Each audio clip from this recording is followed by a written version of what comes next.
भिवंडी तालुक्यातील कोपरगावचे लोकनियुक्त सरपंच हेमंत घरत यांच्या पुढाकारातून व कोपरगावातील ज्येष्ठ नागरिक यांच्या सहकार्यातून व मार्गदर्शनाने कोपरगावामध्ये महाशिवपुराण कथेचे भव्य दिव्य आयोजन करण्यात आले होते। श्री महाशिवपुराण कथेमध्ये गावातील ग्रामस्थांनी मोठ्या संख्येने उपस्थित राहून महाशिवपुराण कथेचे आनंद व महत्त्व समजून घेतले। तसेच यावेळी महाशिवरात्रीचा उत्सव कोपरगावामध्ये मोठ्या आनंदात साजरा करण्यात आला। यावेळी शिवभक्तांची श्री कोपरेश्वर शिव मंदिरात दर्शनास प्रचंड गर्दी दिसून आली। कोपरगावचे सरपंच हेमंत घरत यांच्या पुढाकाराने श्री महाशिवपुराण कथा या धार्मिक कार्यक्रमामध्ये पंचक्रोशीतील ग्रामस्थांनी आपली उपस्थिती लावली। तसेच या श्री महाशिवपुराण अमृत कथा सप्ताहामध्ये अनेक संत महंतांनी देखील उपस्थित राहून या कार्यक्रमाची शोभा वाढवली। तर चला जाणून घेऊया श्री महाशिवपुराण अमृत कथा सप्ताह संदर्भात ग्रामस्थ काय म्हणाले व तसेच यावेळी महाशिवरात्री महोत्सवात उपस्थित मान्यवरांनी महाशिवरात्रीच्या शुभेच्छा देत या कार्यक्रमासंदर्भात काय म्हणाले पाहूया। प्रथमतः आपल्या माध्यमातून माझ्या सर्व बांधवांना भगिनींना या महाशिवरात्रीच्या खूप खूप शुभेच्छा देतो।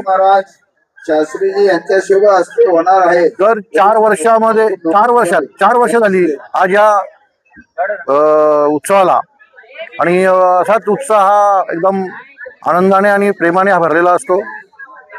कथाही असते, दरवर्षी कथाही या ठिकाणी होत असते।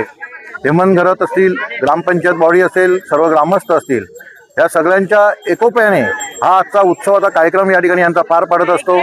खूप आनंद वाटला, कारण मी प्रथमच या आजच्या कार्यक्रमाला यांच्या आलेलो आहे, पण खूप आनंद वाटला की पूर्ण गाव आज या ठिकाणी एकत्र असतो। सर्व ग्रामस्थ याच्यामध्ये उत्साहात सहभागी झालेला असतात आणि एक वातावरण, भक्तिमय वातावरण या गावामध्ये आज तयार झालेलं दिसतंय। प्रत्येकाच्या मनामध्ये एकमेकांविषयी आदर आहे आणि शंकरावर प्रति जी असलेली भावना, आज खूप आनंद वाटला की विश्वेश्वराचं मंदिरच कोपरेश्वर जरी म्हटलं असेल तरी आज खरोखर विश्वेश्वराचं मंदिराचं स्थान त्याला आज भेटलेलं आहे आणि हीच खरी म्हणजे आमच्या या दृष्टीने खूप आनंदाची गोष्ट आहे।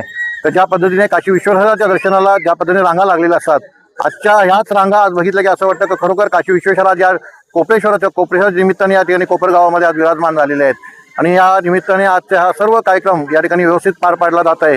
मी या निमित्ताने ग्रामस्थांचे सगळ्यांचे आभार व्यक्त करतो आणि असंच भक्तिमय वातावरण पुढच्या पिढीपर्यंत जावं या सर्वांना शुभेच्छा देतो। धन्यवाद।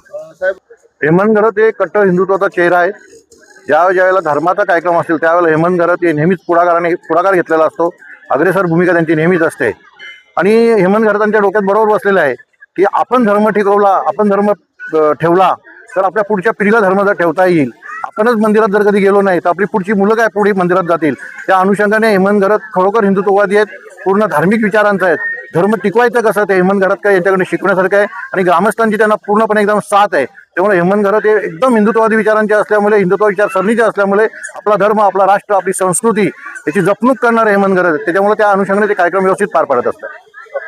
योजलं आम्ही ज्येष्ठांची मीटिंग घेतली, त्याच्यानंतर ज्येष्ठांनी आम्हाला सांगितलं की तुम्ही हा कार्यक्रम करू शकता, कारण आम्ही वेळोवेळी धार्मिक कार्यक्रम, सामाजिक कार्यक्रम, कुठल्याही विकासाचे कार्यक्रम, राजकीय कार्यक्रम करताना प्रथमतः आम्ही ज्येष्ठांचे मार्गदर्शन घेत असतो आणि त्यांच्या मार्गदर्शनाखालीच आम्ही सर्व ही कार्यक्रमांची रेलचेल करत असतो।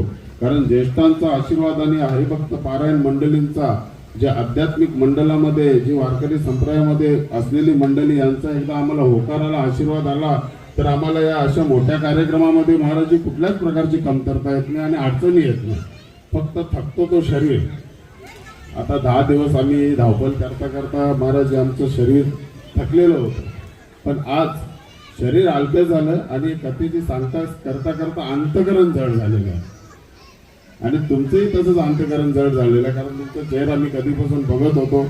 4 दिवस तुम्ही अतिशय उत्तम कथा केली। किती दिवस तुमच्या मनात विचार असायचं तर मी आता या बसलो का शिवकथेबद्दल काय सांगू, तेव्हा तुमचं डोकं जड असायचं, मी तुमचा चेहरा बघायचो, पण आज तुमचं डोकं शांत, अंतकरण जड आहे। दोघांची परिस्थिती सेम आहे आणि तशीच परिस्थिती आमच्या गावाची आहे। असो अतिशय उत्तम अशी कथा आपण केली आणि एप्रिल महिन्यात ही आपला श्री गणेश विठ्ठल रखुमाई मंदिराची जीर्णोद्धार प्राण प्रतिष्ठा सोहळा आहे। त्या सोहळ्यामध्ये आपली 2 दिवसाची कथा आयोजित केलेली आहे आणि त्या कथेमध्ये आपली या गावात कथा प्रवक्ते म्हणून हॅट्रिक होणार आहे। त्याबद्दल आपले मनापासून धन्यवाद आणि अतिशय असाच प्रेम, आदर आणि आपुलकी आमच्या गावाच्या प्रती आपली असावी। आपले सोबत असलेले आपले साथकरी होते, वादक, गायन असं गायलेले आहे। वेळोवेळी तुमच्यासोबत तुमची मंडळी पाहुणी मंडळी आलेली होती, त्यांनी अतिशय उत्कृष्ट आम्हाला प्रेम आशीर्वाद दिलेला आहे. तसेच आमचे गुरुवर्य महंत एकनाथ शास्त्री महाराज हे सतत 4 दिवस या कथेमध्ये आशीर्वाद देण्यासाठी आम्हाला इथं त्यांनी उपस्थिती दाखवली आणि आशीर्वाद दिला. आमचे मामा अरुण मामा पाटील वलपाडाचे प्रसिद्ध उद्योगपती, ज्यांचा माझ्यावर लहानपणापासून प्रेम आहे आणि लहानपणापासून त्यांचंही मला व्यवसायामध्ये अतिशय उत्तम असं मार्गदर्शन मिळालं आहे. आजपर्यंत त्यांचं आम्हाला मार्गदर्शन मिळालं असतो. सर्वप्रथम मी रंजन काकाच्या चरणी नतमस्तक होतो, कारण हे कार्यक्रम जेव्हा ज्येष्ठांच्या मार्गदर्शनाखाली आम्हाला त्यांचा होकार आला तर दुसरा टप्पा चालू होतो तो आमचा रंजन काकाचा आणि आमचा. त्यांना जसं आम्ही सांगितलं का बाबा काकाश्री आता असं आपलं झालंय ठरलंय, तेव्हापासून ते झोपत नाही महाराज. त्यांची सर्वत्र महाराजांची चर्चा होते. हरिपाठ मंडळ असतील, भजनी मंडळ असतील, यांच्याशी चर्चा होऊन ते पूर्ण पत्रिका आम्हाला देतात. त्याच्यामध्ये सजेशन आम्ही दोघं मिळून ते पत्रिका छापतो आणि पूर्णपणे कार्यक्रमाचं नियोजन त्यांच्या आधिपत्याखाली असतं. आणि नियोजन नाही तर येणारे जे कथा प्रवक्ते असतात, महाराज असतात आणि त्यांच्यासोबत असलेली मंडळी असतात, त्यांची नितांत सेवा ते 4-5 दिवस करत असतात. त्याबद्दल त्यांच्या या मंडळातर्फे आयोजन कमिटीतर्फे त्यांचे अतिशय मनापासून धन्यवाद देतो. महाराज जे आपल्यासोबत असलेले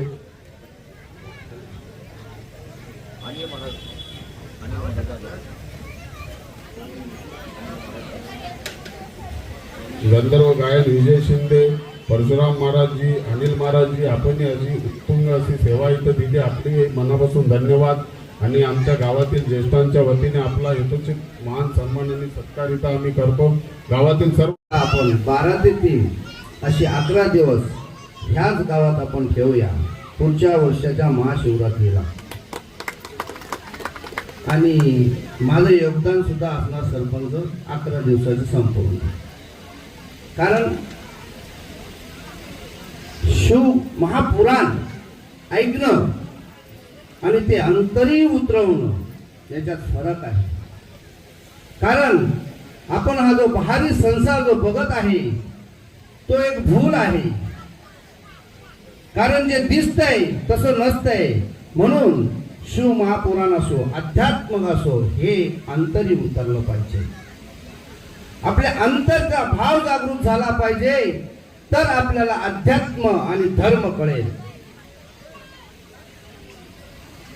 आध्यात्मिक मंचावरती उभं राहून जागृती करण्यासाठी आणि हिंदू धर्माला पुढे नेण्यासाठी महाराज हे संपूर्ण राज्यात फिरतात. आत्ताच मला सरपंचाच्या वाणीतून कळालेलं आहे. कारण हिंदू धर्म जागृत करण्यासाठी असंख्य हिंदू प्रेमी आता पुढे येत आहे आणि त्यांचा विश्वास वाढवण्याचं कार्य संत महात्मा करत असतात. कारण हा धर्म टिकला तर आपण टिकू आणि आपण टिकलो तर धर्म टिकेल. म्हणून धर्मध्वज ही सदा हातामध्ये असली पाहिजे. भगवा सदा सन्मानपूर्वक आपण उचलला पाहिजे. कारण आज भारताची जर परिस्थिती बघितली, बरीच काही उलथापालथ झालेली आहे. साधू सुद्धा लढत आहे आणि संघर्ष चालू आहे. पण हिंदुत्वासाठी आपसमधलं लढणं सोडून देऊन आपण एकत्र येऊन हा देश प्रगतिशील व्हावा, पुढे जावा, ही आशा करायला पाहिजे. महाराज मी मान झाले कारण कोणीतरी येऊन त्यांची तारीफ करणे हे वेगळं आणि प्रॅक्टिकल त्यांना बघणं हे वेगळं. कारण 24 तास मी या क्षेत्रात असल्यामुळे मी त्यांना बघितलं. ज्या दिवशी सरपंच खुर्चीवरती पदभार ग्रहण केला त्या दिवसापासून महाराज दोपार युगची स्थापना झाली. त्या दिवसापासून दोपार युगची स्थापना झाली. आजपर्यंत धर्मध्वज, धर्म जय जयकार या गावात सतत होत आहे. विशेष म्हणजे गावचं एक मंदिर आहे. सर्व गावांनी ते पहिलं बांधलेलं होतं, पण आज त्याचा जीर्णोद्धार करण्यासाठी त्या सरपंचाने कोणाकडून 1 रुपया योगदान न घेता खर्चातून मंदिर पूर्ण केलं. ही सगळ्यात मोठी गोष्ट आहे. पद येईल आणि जाईल, खुर्ची कोणाला लागते किंवा कोणची जाते हा महत्वाचा मुद्दा नाही, पण त्या खुर्चीवर बसून मी त्या गावासाठी काय केलं ना, हे सर्वात महत्वाचं आहे. म्हणून हा सरपंच पिढ्याना पिढ्या छोट्या छोट्या मुलांच्या सुद्धा लक्षात राहील असा मला विश्वास आहे. आणि मी त्यांना तसा आशीर्वाद देतो की जसं मी एक दिवस त्यांना म्हणलो, महाराजजी काय एवढे खर्च करतात, त्यांचं वाक्य ऐकून माझ्या हृदयाला आश्रू आले. ते म्हणे, महाराज मला आई वडिलांनी ह्या गावात जरी जन्म दिला, मला माझे आई वडील सर्वात श्रेष्ठ आहे, पण एक चमत्कार झाला महाराज. म्हणलो काय झाला? म्हणजे महाराज या गावामध्ये मला सरपंच व्हायचं कधी स्वप्नही नव्हतं, आणि उभं राहिलं या लोकांनी मला जेव्हा प्रथम नागरिक म्हणून दिलं ना, आता माझे भाव बदलले. म्हणलो काय बदललं? आता माझे आई बाबा आहेच, पण संपूर्ण कोपरगाव हे माझे आई वडील आहे आणि मला त्यांची सेवा करायची आहे. आणि 5 वर्ष दिलेली जी सेवा संधी आहे मी पूर्णपणे ती पुढे नेईल. तेव्हा मला कुठंतरी कळालं की हे व्यक्तिमत्व जे आलेलं आहे ते अनेक पाठीमागच्या जन्माचं पुण्य कर्माचं फळ घेऊन ते ह्या ठिकाणी जन्माला आलेलं आहे. म्हणून आज मी सांगू इच्छितो की ह्या गावामध्ये सरपंचाचं जे कार्य आहे ते सराहनीय आहे आणि धर्मासाठी ते सतत लढत आहे, पुढे जात आहे. आणि आज महाशिवरात्रीच्या दिवशी मी शिवशंकराच्या चरणी प्रार्थना करतो की ह्या अशा सरपंचाला खूप असं आयुष्य दे. खरं त्यांनी जे रिअल फॅक्ट, आजच्या जीवनातलं रिअल फॅक्ट काय, संस्कृती आपली काय टिकली पाहिजे आणि लहान मुलांवर काय विचार दिला पाहिजे, शिक्षणाचा काय उपयोग आहे, शिक्षण कसं घेतलं पाहिजे, फार एकदम विस्तृत म्हणून आणि एकदम म्हणजे मनाला पटेल असंच.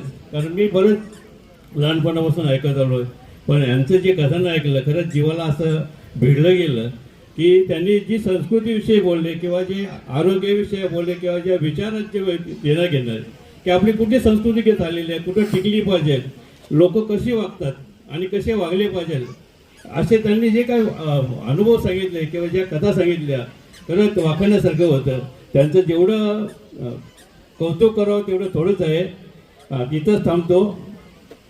नमस्कार. कोपरगावाचा महाशिवरात्रीचा पर्व त्रिवेणी संगम आहे आणि या संगमानिमित्त आपले गावाचे ज्येष्ठ नागरिक आणि आपला सरपंच, खरोखरच आपण सरपंच बरेच बघितले आपल्यापासून, कारण या गावाची कीर्ती किती होती, गाव कुठे आहे, कसं होतं याचं लिखाण सुद्धा आपण करून ठेवलेलं होतं की पुढच्या पिढीला काहीतरी त्याच्यातनं घेता येईल.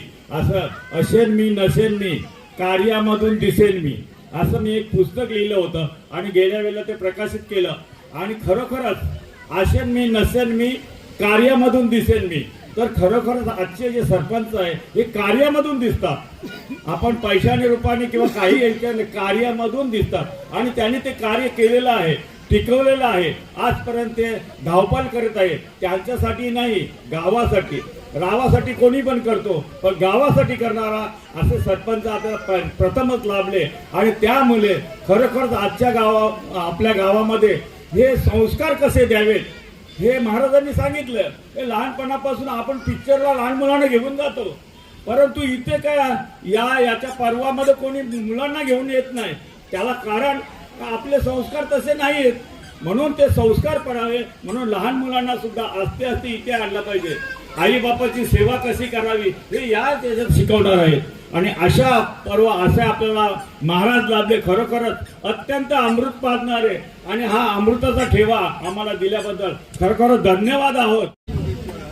आज आपल्या कोपरगावामध्ये श्री महाशिवपुराण अमृत कथा सप्ताह याचा संपन्न झालेला आहे. आणि त्या सप्ताहामध्ये हबप रामदास शास्त्री आठवले, रामदासरी जे महाराज आहेत त्यांनी खरोखर उत्तम असं प्रवचन केलेलं आहे की खरोखर म्हणजे जसं बोलतात नाही का की जगन्मातेची कृपा झाली की कंगाल सुद्धा सुमधुर वाणीने बोलू शकतो. आणि म्हणजे जो भाऊ आहेत आपले जे महाराज आहेत त्यांनी अतिशय सुंदर असे आपल्या गोड वाणीने आपल्याला उपकृत केलेलं आहे. तरी मी त्या आपल्या या सर्व गावाच्या वतीने त्यांचे आभार मानतो. आपण जर विचार केला तर आपले जे महाराज आहेत एकनाथ महाराज यांनी सांगितलं की आध्यात्मिक विकास करायचा असेल तर जीवनामध्ये 5 गोष्टींची आवश्यकता आहे. एक म्हणजे कारुण्य दर्शन, दुसरं सौंदर्य दर्शन, गुरु दर्शन आणि भगवत दर्शन, तसंच प्रकटीकरण दर्शन. म्हणजे अशा 5 दर्शन जेव्हा जीवनामध्ये उभे राहतील तेव्हा खऱ्या अर्थाने आपला आध्यात्मिक विकास होतो. आपल्या महाराजांनी पहिल्याच दिवशी नारद